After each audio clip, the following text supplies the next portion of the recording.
Hello दोस्तों, नमस्कार। स्वागत है आप सभी का पीके एजुकेशन कोर पर।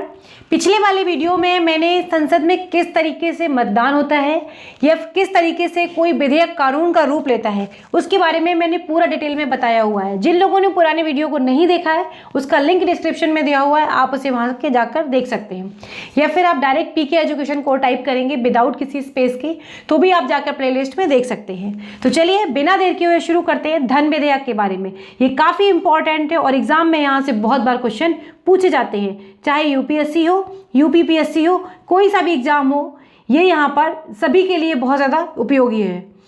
तो अब देखते हैं इसमें क्या क्या प्रावधान है, कॉन्स्टिट्यूशन में किस किस तरीके से बताया गया धन विधेयक क्या है। संविधान के अनुच्छेद 110 में, ये काफ़ी इंपॉर्टेंट है, अनुच्छेद 110 आर्टिकल 110 में धन विधेयक की डेफिनेशन बताई गई है, उसकी परिभाषा के बारे में पूरा बताया गया है। और इसके अनुसार कोई विधेयक तब धन विधेयक माना जाएगा जब उसमें निम्न वर्णित या एक से अधिक समस्त उपबंध होंगे। ये जितना भी मैटर है सारा कुछ मैंने लक्ष्मीकांत सर की बुक से लिया हुआ है।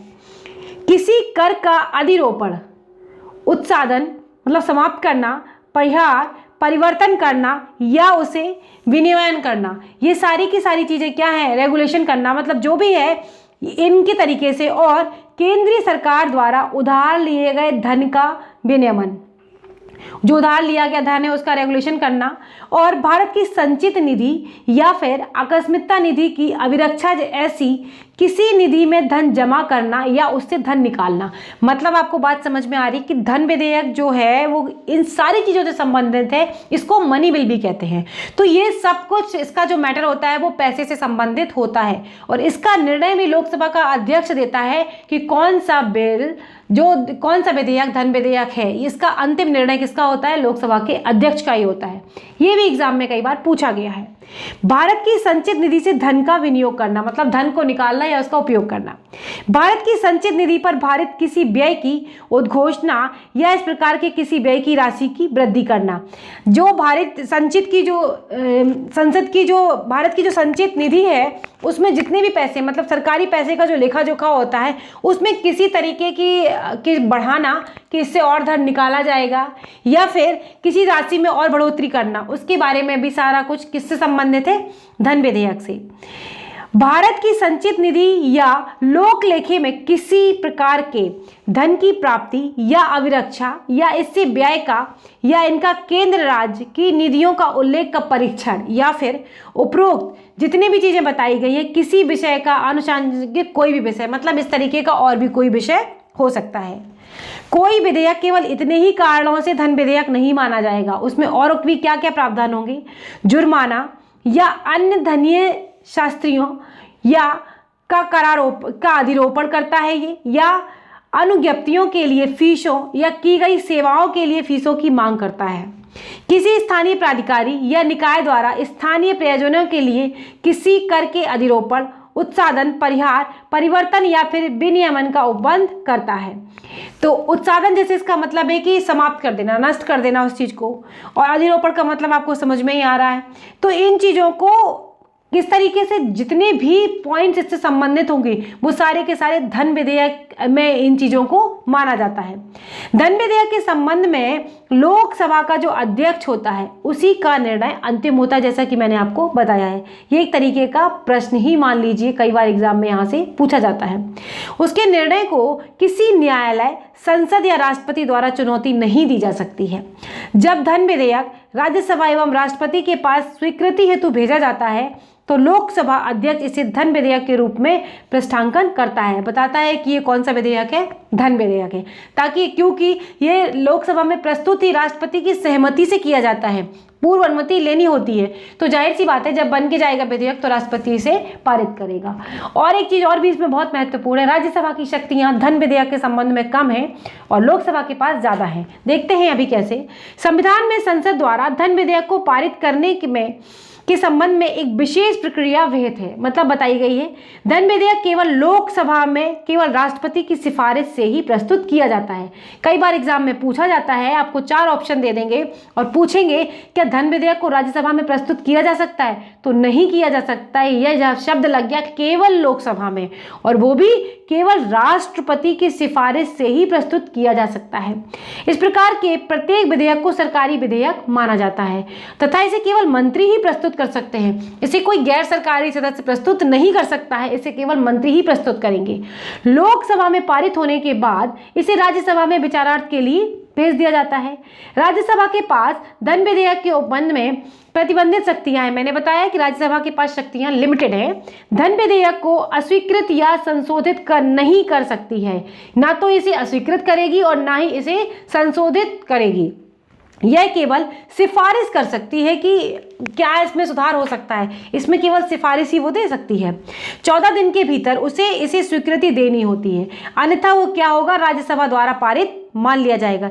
ये जो टॉपिक है या जो पैराग्राफ है ये बहुत ही महत्वपूर्ण है। यहाँ से कम अगर आप उठाएंगे क्वेश्चन और देखेंगे घटना चक्र में, यहाँ से हर बार क्वेश्चन पूछे जाते हैं। धन विधेयक से संबंधित क्वेश्चन होते हैं, वित्त विधेयक से संबंधित क्वेश्चन होते हैं।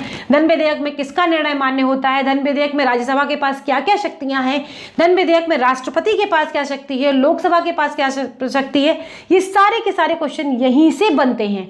मैं विशेष रिक्वेस्ट करूंगी आपसे कि ये क्वेश्चन आप जरूर चाहे अपने जहां पर भी नोट्स बना रहे हो वहां पर लिख ले, चाहे मेरे पढ़ाने के थ्रू, चाहे आप बुक से, चाहे पीडीएफ से, कहीं से भी, क्योंकि यही वो नोट्स हैं जहां से क्वेश्चंस उठते हैं।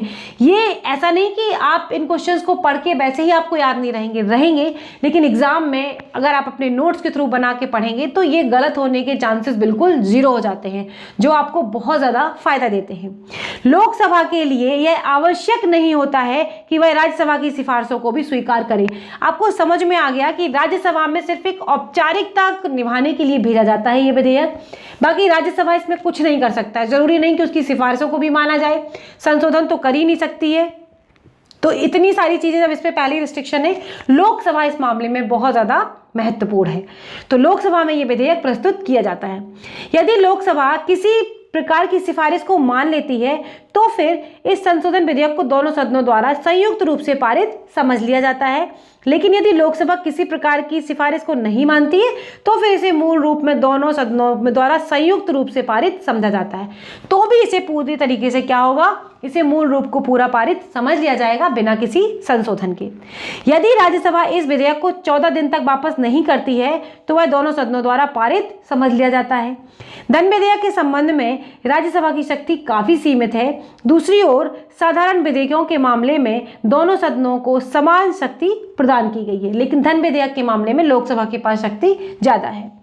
अतः अब जब धन विधेयक को राष्ट्रपति के द्वारा राष्ट्रपति को प्रस्तुत किया जाता है तो वह या तो इस पर अपनी स्वीकृति देता है या फिर इसे रोक कर रख सकता है, लेकिन वह किसी भी दशा में इसे विचार के लिए वापस नहीं भेज सकता है। देखिए क्यों नहीं भेज सकता, लॉजिक समझिए। क्योंकि इसी की पूर्व अनुमति से तो लोकसभा में विधेयक रखा गया था, तो फिर अब वापस सुधारने के लिए इसे क्यों भेजेगा। तो वही है कि वह किसी भी दशा में इसे पुनर्विचार के लिए वापस नहीं भेजेगा। सामान्यतः लोकसभा में प्रस्तुत करने से पहले जब राष्ट्रपति की सहमति ले ही ली जाती है, तो यह माना जाता है कि राष्ट्रपति इस पर सहमत है और वो अपनी सहमति इस पर दे भी देंगे। तो मुझे लग रहा है आपको धन विधेयक पूरा अच्छे से समझ में आ गया होगा। अब देखते हैं वित्त विधेयक क्या है। वित्त विधेयक में क्या है, साधारणतः वित्त विधेयक उस विधेयक को कहते हैं जो वित्तीय मामलों जैसे राजस्व व्यय संबंधित होता है। इसमें आगामी वित्तीय वर्ष में किसी नए प्रकार के कर लगाने या कर में संशोधन आदि संबंधित विषय शामिल होते हैं। सब फाइनेंस बिल है ये, इसमें ज्यादातर मामले सब पैसे से ही संबंधित होते हैं। वित्त विधेयक निम्न 3 प्रकार के होते हैं, धन विधेयक, वित्त विधेयक और वित्त विधेयक 2। तो ये देखते हैं इनमें क्या क्या प्रावधान है। धन विधेयक, वित्त विधेयक और वित्त विधेयक द्वितीय। देखते हैं पहले वर्गीकरण में क्या क्या कहा गया। इसके अनुसार सभी धन विधेयक, जितने भी धन विधेयक होंगे वो वित्त विधेयक की श्रेणी में आते हैं। ये क्वेश्चन एग्जाम में यूपीएससी में पूछा गया है। यूपी पीसीएस में पूछा गया है, बाकी और भी स्टेट एग्जाम जितने भी होते हैं वहाँ पर भी ये क्वेश्चन पूछा जाता है। क्या सभी धन विधेयक वित्त विधेयक होते हैं? तो आपको बताना होगा हाँ जी। अगर वो उसके अपोजिट पूछते हैं, क्योंकि सभी वित्त विधेयक धन विधेयक नहीं होते हैं, लेकिन हर एक धन विधेयक वित्त विधेयक होगा। यद्यपि सभी धन विधेयक वित्त विधेयक होते हैं, किंतु सभी वित्त विधेयक धन विधेयक नहीं होते। केवल वे वित्त विधेयक ही धन विधेयक होते हैं जिनका उल्लेख संविधान के कौन से आर्टिकल 110 में किया गया है। धन विधेयक को लोकसभा द्वारा पारित भी धन विधेयक के रूप में प्रमाणित किया जाता है। वित्त विधेयक 1 तथा 2 की चर्चा संविधान के अनुच्छेद किसमें की गई है? 117 में की गई है। तो आपको याद रखना है 110, 117 क्या है?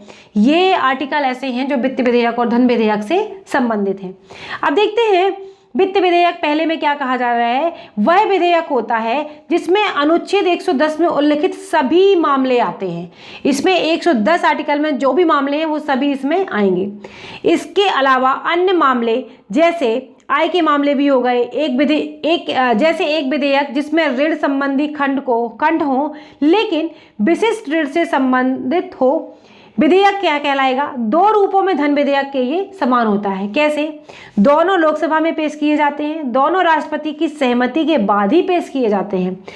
अन्य सभी मामलों में वित्त विधेयक वह विधेयक है जिसे उसी प्रकार व्यवहार किया जाता है, मतलब उसी प्रकार का व्यवहार या उसी प्रकार से किया जाता है जैसे कि साधारण विधेयक होते हैं। यद्यपि इसे राज्यसभा द्वारा स्वीकार या अस्वीकार किया जा सकता है। हालांकि इस संबंध में किसी भी सदन द्वारा विधेयक में प्रस्तावित कर आदि को तब तक कम या समाप्त नहीं किया जा सकता जब तक कि राष्ट्रपति इसकी सहमति ना दे दे। यदि इस प्रकार के विधेयक में दोनों सदनों के बीच कोई गतिरोध आता है तो क्या होगा? उसके लिए संयुक्त बैठक बुला सकता है। जब विधेयक राष्ट्रपति को प्रस्तुत किया जाता है तो या तो वह इस पर विधेयक पर अपनी स्वीकृति दे देगा या उसे रोक लेगा या फिर पुनर्विचार के लिए सदन को लौटा देगा। फ्रेंड्स बिल 1 की बात कर रहे थे, इसमें बताया गया कि एक यह वह विधेयक है जिसमें आर्टिकल 110 के अंतर्गत बातें कही गई हैं।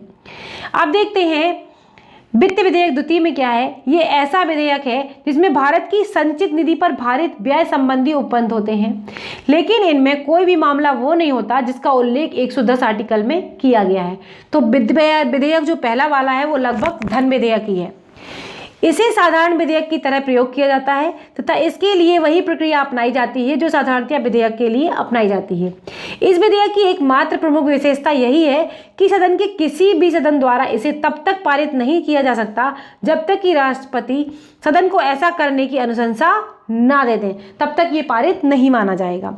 और वित्त विधेयक क्या है? इस द्वितीय में को संसद के किसी भी सदन में पुनः स्थापित किया जा सकता है अतः इसे प्रस्तुत करने के लिए राष्ट्रपति की सहमति की आवश्यकता नहीं होती है। देखिए कह रहे हैं इस राष्ट्रपति की आवश्यकता इसमें नहीं होती है, जो आर्टिकल 117 में उल्लिखित है।